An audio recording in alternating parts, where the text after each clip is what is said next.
back the way we came, I think. This is the ticket. 105 east. Turn left. Okay.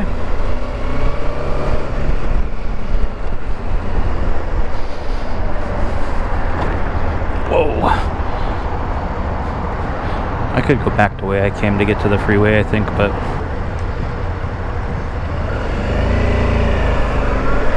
Oh, fuck off, huh?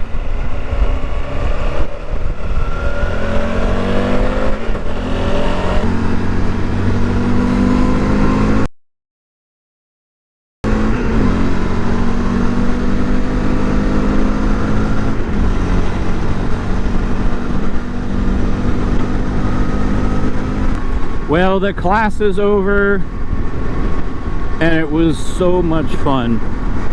Like, incredibly awesome. Like, the instructors were so good.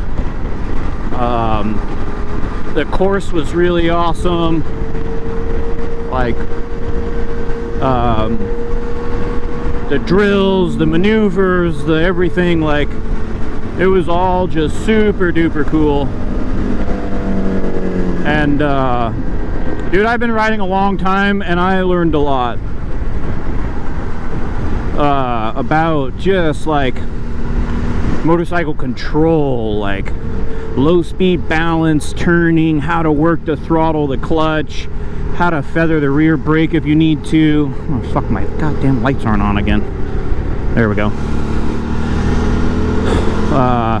Dude, how to make U-turns, how to do low speed maneuvers, how to, like, the proper way to like balance your bike when you're turning a sharp corner, how to set yourself up for success in an emergency braking situation. Like, they covered a lot of stuff. How to, you know, they talked about how to weave around FOD that's on the road, which we have to deal with a lot here. There's a lot of cars, which means there's a lot of crap that falls off the car's tires and ladders and, you know, 2x4s and PVC pipe, and, you know, there's all sorts of stuff. There's ropes, ratchet straps, bags, whatever, boxes, you know, lumber, metal pieces. Like, there's a lot of FOD that ends up on the freeway here just because there's so many cars, and like, either they're poorly maintained and shit falls off, or like loads aren't secured and stuff flies out of a truck bed, or, you know, off one of those things. Well, those guys are usually pretty good. Oh look, there's a plane landing at Hawthorne. I thought he was a little low for LAX, but there's SpaceX right there again, in case you missed it in the first video. And Tesla, I believe, is right there as well, not too much further down the road. But oh, it was so fun, and it's always cool hanging with the homies. And we had 10 people show up to the class, and they had 30 some odd people, so they split you into 3 groups, and it worked out really well because all 10 of us were able to stay in one group. And then we had one straggler come in, and if I remember right, like, he'd only been riding a few weeks, and hey, he had some trouble, obviously, and, you know, he wasn't real familiar with the bike. He just gotten it. He hadn't been riding very long, so he had some drops and some issues. But dude, even he improved over the day. Like, everybody improved over the day. It was so fun. And like, I wish, or maybe I wonder if we can, I mean, we could definitely recreate some of those drills. And like, it's such good stuff to get out and practice all that stuff. Weaving, U-turns, S-turns. Like, they had us doing figure eights on a pretty mild, but an incline, like noticeable incline. But anyway, man, I'm really glad I brought my GoPro. I'm really glad they allow filming. Big shout out to the Hawthorne Police Department. There was a couple of Torrance police officers there that were instructing. Big shout out to Caltrans for letting them use the facility, or leasing it to them, whatever the hell they do. Like, big shout out to Caltrans for that. Big shout out to not only the instructors from the Hawthorne Police Department, but like their support staff, the people that set up the cones and clean up when motorcycle falls over and coolant or oil or whatever leaks on the ground. Like, they were out there busting their ass. They're the ones who were doing the check-ins. They were the ones who got the donuts and the coffee. They were the ones who got the pizza and the soda that they served us for lunch. Like, big shout out to the Hawthorne Police Department in general for first of all, allowing their officers to take a half a day or 3/4 of a shift to and their moto officers, no less, to take pretty much a full day to go out and do this free course. I mean, it's invaluable stuff, and it's like, I took my MSF course a long time ago, so I don't remember everything they did in that class, but like, this was better. If you ride a motorcycle and you're anywhere near LAX, like, we had a guy ride down from Palmdale, we had a guy ride up from frickin' San Diego, there was another guy from San Diego in the class that wasn't in our group. Like, if you ride a motorcycle and you're anywhere near the LAX area, I cannot recommend this class enough. It was so valuable. And one of the things they like to harp on a little bit is, like, the instructors were basically like, look, there's no, and like, I think it's true to a certain extent, maybe not completely, but to a certain extent, it's like, there's no such thing necessarily as like expert level maneuvers. It's more about doing the basic maneuvers at an expert level, right? So like the weaving, for example, like, they start you out, what do you say, they put the series of cones like 36 feet apart, and they start you at 15 miles an hour. Then you bump to 20 miles an hour. Then you bump to 25 miles an hour. And then they just have you do it, I mean, we did it probably 4 or 5 times at 30 miles an hour.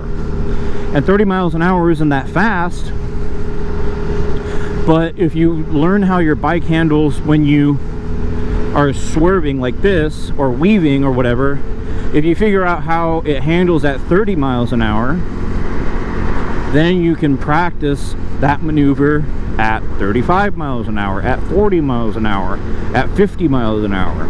And same thing with the emergency braking. Like, they let us go first, and then they demonstrated it. But like, the first drill was go 15 miles an hour in second gear, and then when you pass the cones, you wanna, and the way they describe it is grabbing your levers on a scale of 1 to 10. And they said for emergency braking, you want to start at a 7, 8, 9. Start at 7, grab to 8 and 9. And so like, that's just like, but you're not grabbing, you're grabbing. And that goes along with some of the Dan the fireman stuff, is what he calls progressive brake pressure, which means you apply the brakes and continue applying pressure, progressive pressure.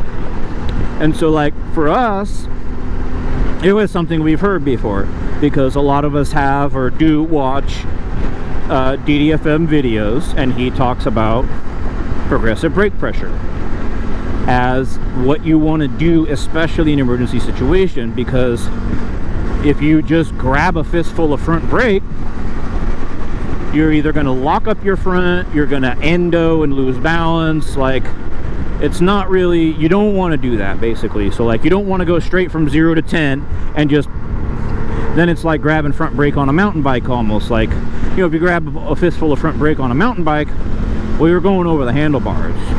And it's not that you're necessarily going to go over the handlebars of your motorcycle, but it's the same kind of deal. Like, you don't want to grab a fistful of front brakes, because that's when you start to lose control of your motorcycle. Like, if you go straight from 0 to 10, you're going to engage the ABS, which is good, but ABS is nice if you already have control of your vehicle. if you don't have very much control over your vehicle and then your ABS kicks in, it's a little bit like, it can be unpredictable. You don't know what it's going to do. You don't know, you know, when it's going to kick in or whatever. So like they really harped on like grab it, but 7, 8, 9, like, but it's all smooth motions. There's no herky jerky, there's no sudden movements motions. Like they wanted you to like feel your front suspension dive and get a good feel for what your brake lever feels like and what your bike feels like, and like that's all super important stuff. But the first drill we did was at 15 miles an hour. Then we did 20 miles an hour, and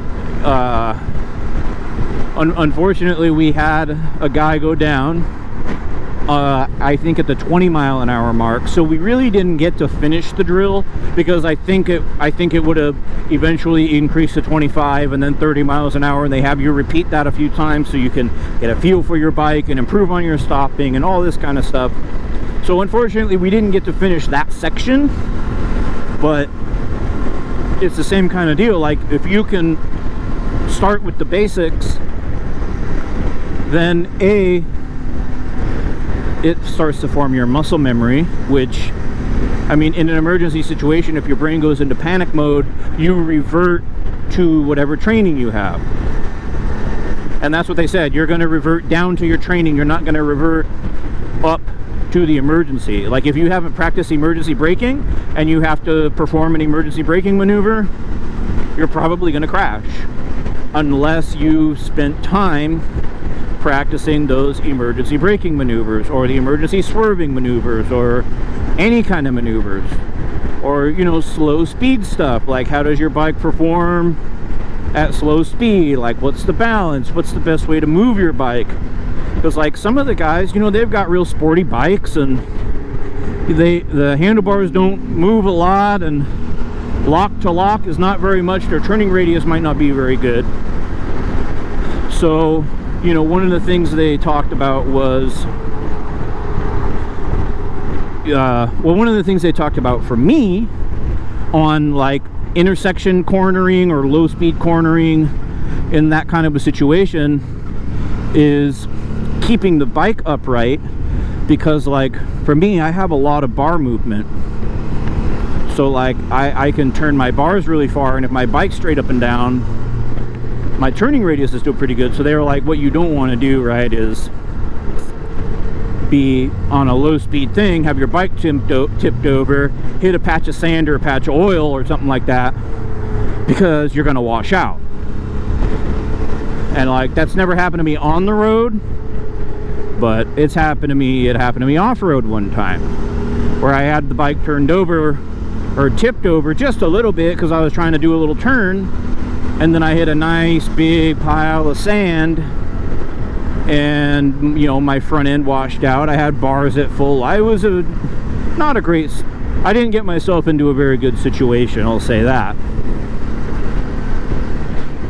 But you know, since then I've learned different skills, and like this isn't probably going to help all that much with very much off-road riding, but I mean, in the grand scheme of things, I don't do a ton of off-road riding, so like it doesn't matter that much. Like these skills are very valuable to me for the kind of riding that I do, which is pretty almost exclusively on-road riding. So like this just they have a lot of, you know, what to do in those oh shit moments, number one, with the emergency swerving and braking, and then the other thing is how to avoid some of those oh shit moments. And you know, it's just they want you to start forming the muscle memory for the low speed and the emergency maneuvers, so that if you do get into an oh shit moment, you revert to the training and the practice that you've done, and you can get yourself out of a situation.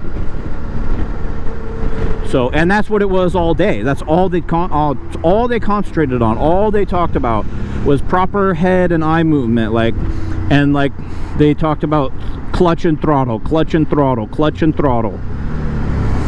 Because like a couple of the, I mean, some of these moto cops well, all of the instructors are excellent, but some of these guys just have a natural skill for riding a bike. And so like some of the maneuvers like that I was getting them pretty good because I was dragging my rear brake, which is perfectly acceptable for most of these drills. But like, dude, one of the guys literally rode side saddle with both of his legs on the left hand side of the bike, so he could not use his rear brake. And the big thing that you don't want to do at low speeds is grab a fistful of front brakes, because it puts your bike off balance and you're going to fall over. We had that happen to one of our riders. Slow speed, he was in a parking lot, grabbed a fistful of front brake, he dropped the bike. It happens. It happened at the class today too. People, because you freak out, right? If you're not trained to not grab the front brake in a low speed situation, you're going to grab the front brake because you're like, oh shit, I need to stop. Well, you do, but now you've dropped your bike, and either you're, you know, creating traffic, you're putting yourself in harm's way, or you've just embarrassed yourself, which embarrassment is part of life, but still, you know, what you don't want to do is put yourself into danger, and falling off your motorcycle very well may put you into danger, and you don't want to be in danger, especially on a motorcycle, obviously. So anyways, it was a really good class. I don't really have very much power over these kids, but if I did, I would make it required learning. Like, I think every rider should take that class, kind of no matter what. Like, I've been riding since 2007, and I got something out of this class. Like, I learned something. And like, I also want to go to these other track schools, Champ School. I want to go to SoCal Supermoto. I want to go do all the stuff. A lot of that shit all costs money, which, you know, is sometimes difficult to come up with for this stuff when you've got other stuff going on, right? So I haven't taken any of those classes, but I want to. And like, but this one was easy because it's free, and it's only, I mean, it's 3:40 now. I woke up at 6 in the morning. I left about a little after 7, you know, and I'm gonna get home before 4. I mean, that's a full work day, but I had a hell of a lot more fun riding my motorcycle and hanging out with my friends than I did, you know, slogging away for an 8-hour day of work. And you learn something, and it's free. Like, what more do you want? I cannot recommend this enough. If you ride a motorcycle and you are anywhere near, and I'm saying like 2 hours, come 2 hours, drive 2 hours, drive 3 hours. Like, there was a dude that trailered his motorcycle to the class, and it was like a dual, like straight up dual sport. Like, I wouldn't have wanted to ride that thing very far to get to the class. He straight up trailered his bike behind his pickup to the class. Yeah, you're so cool. I forgot. Sorry, bro. Straight up trailered his bike to the class. Like, that's dedication and determination. Like, if you can get your bike to the class, you can take the class. You just have to have your M1 endorsement, which is your motorcycle license in California. That's it. And then it's free. And fucking get it, bro. Get it, like this fucking speed bump right here.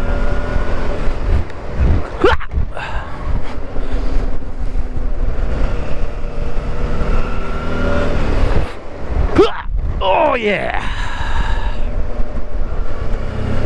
But anyways, that's it. I cannot recommend this enough.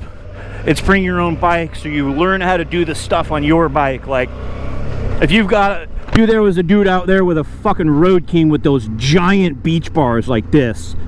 And like, he was out there getting it done.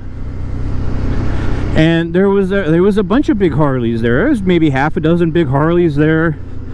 A couple dudes on GS's. I mean, in our group, we had a couple of street triples. We have an XSR 900. We had a street glide. I'm on the Vstrom. 2 Ninjas. I don't know. A Z650. I don't know. I'm forgetting somebody, sorry. But bring your bike. Bring your bike. Take the class. It's absolutely worth it. It's absolutely free. Like, they take donations at the end, but you know what? The donations fund the fucking class, dude. Do it. And I will definitely be doing that class again. I will 100% do it again and again and again. But anyways, that's it. I'm home. Talk to you guys later. Peace.